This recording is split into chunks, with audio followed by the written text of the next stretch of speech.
Hey guys, it's Ben the Coin Geek at Old Pueblo Coin, and today we've got a few really fun coins to look at that I just picked up, and we're going to look a little bit first at grading.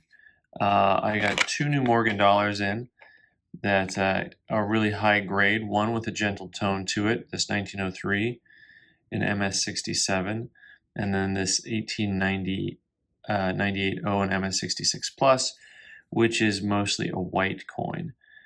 And we'll take a closer look and see if there's one that you really prefer over the other.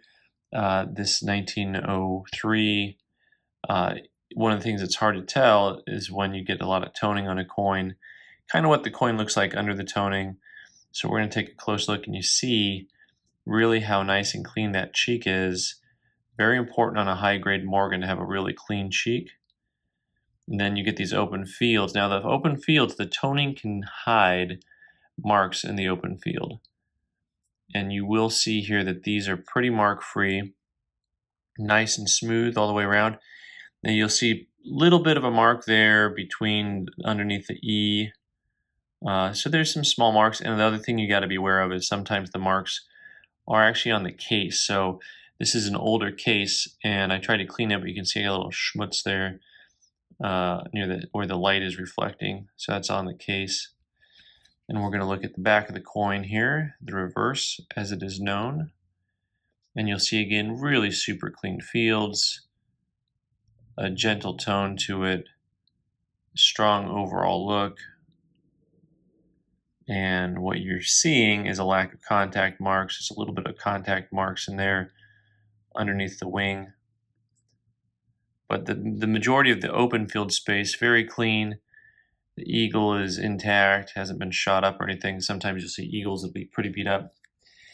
So that one, it can be a little bit harder to get a sense for how clean the coin looks through that toning. It's just kind of gentle toning, but you can kind of see as I turn the coin right there how clean the cheek is, how clean the fields are. Next up, this 1898.0 and a 66 Plus. This coin has definitely got the look to it. No toning to kind of hide any of the fields. The fields are super satiny. The cheek is super clean.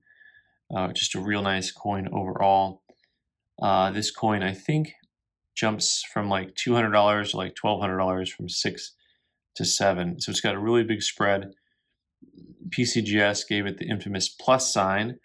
That's the plus sign up there, which means they're not going to call it a 67, but it is nicer than your normal 66. It is a 66 plus. You know, some people advocate a half point system like a 66.5 and things like that. I don't know if we want to get any farther down that rabbit hole in this video. We can talk about that some other time. But you'll see the coin very clean. A few little contact marks there, but almost none. And same thing to this side of the eagle. Super clean fields. You notice on the face, that is super clean. I know there's that little dot there on the cheek, but you know, the rest of it, another little dot under the chin. But the fields themselves are super clean. Some interesting little die cracks going on there. Almost looks like it's on the planchet actually as I'm looking at it. So a die crack, usually a die crack will be raised. That looks more like that's on the planchet. So the planchet actually has a little infirmity to it, it looks like, which is kind of cool. So anyway, both these coins are really neat. This 1903, by the way, is a very scarce coin in that grade. It's about $2,400 in a 67. So those are both very cool coins, and you can tell me which one you like better for the grade. I think they're both really nice coins. Next up, I got two really cool coins I'm very excited about. Proof type coins. The proof dollar we'll get to in a minute, but I'm super excited about that coin because I don't get many proof dollars. This is an 1879 proof dime, seated dime, PCGS proof 65. One of the things you'll notice on proof coins in general is that the grading companies are very hard on them. In other words, if this coin was just an uncirculated coin, probably would grade like a 66 or better. It would just be a really high grade. This coin, super satiny, nice. It's got, there we go, get some of the color there. The light obscures it, but you can get a feel for the toning on the reverse. I think is lovely. It's got that cobalt blue mixed into that little bit of a purple, almost a turquoise color in the transition there. Really, really lovely. This coin, I think they made about 1,100 pieces, as I recall.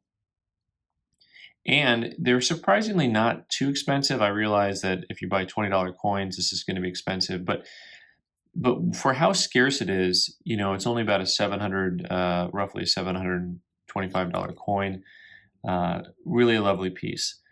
And the next thing I want to look at is this proof dollar, and I'm super excited about this because I haven't had a proof dollar in a long time. And we're going to talk a little bit about generally how you tell the difference between proofs and Prooflikes. This 1892, they made, I think, about 1,200 pieces, 1,245 I've written down here somewhere. And you'll notice, of course, as a Prooflike field, like a lot of Morgans that you see, one of the things that's interesting about proof Morgans, a lot of them have this kind of charcoal finish to them. They're just kind of dark looking, which is kind of interesting. A lot of them have that same look. We're going to take a close up here, and you'll see, of course, those proof-like fields that you'd expect from a proof. But now we need to look at the things that distinguish this from just a proof-like coin. Once again, I think they're kind of harsh on the grading here. This is a proof 63. You know, it's got its marks and stuff, it's little scuffs in the field. You can see the hairlines that dance. That's one of the things about a proof. The proofs, they pop hairlines real fast. You know, compared to a Prooflike, I got one of those Prooflikes here. These Prooflike fields actually tend to not get as marked up as easily. You know, you've got that big open field there, but it's harder for them to get hairlines than a proof coin. There's something about the finish that makes them easier to get to go ahead and get those hairlines. One of the things that I don't know how to describe exactly, but on proofs of this vintage, you're going to see the fields, not the fields, but the devices. So like Lady Liberty herself and the Eagle, they all have kind of this satin overlay on them, and they all have almost like a granular texture to them. So if you look at them, the Eagle itself, it's struck bold, but at the same time, it almost has what we would call a matte finish. You know, it's really got kind of this cool granular look going on. Now, one of the key indicators that I'm going to discuss next is going to be this whole concept of a wire rim. And you hear that sometimes, and maybe you've heard people talk about it. I have a whole video about a Lincoln penny that we got that ended up being a proof. And you talk about a wire rim. Now, let me tell you what you're talking about. Now, there's a couple components to the rim of the coin. The rim itself is this outer area here. And then these little bumps all the way around the inside, these are called denticles. So sometimes when you hear them say, well, it's you know, lined up over a denticle, they're talking about these little bumpy parts here that come out.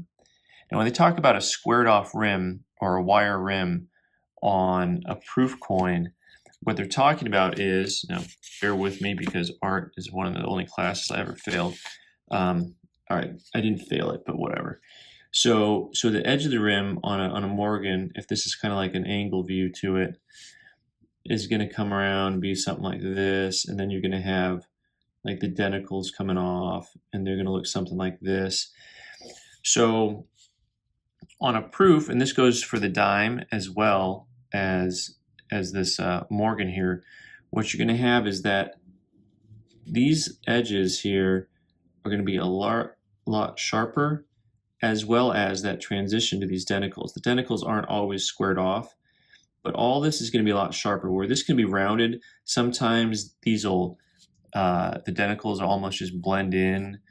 The other thing is, sometimes they'll have an actual wire rim, which is to say, there'll actually be a second little lip here that sticks up.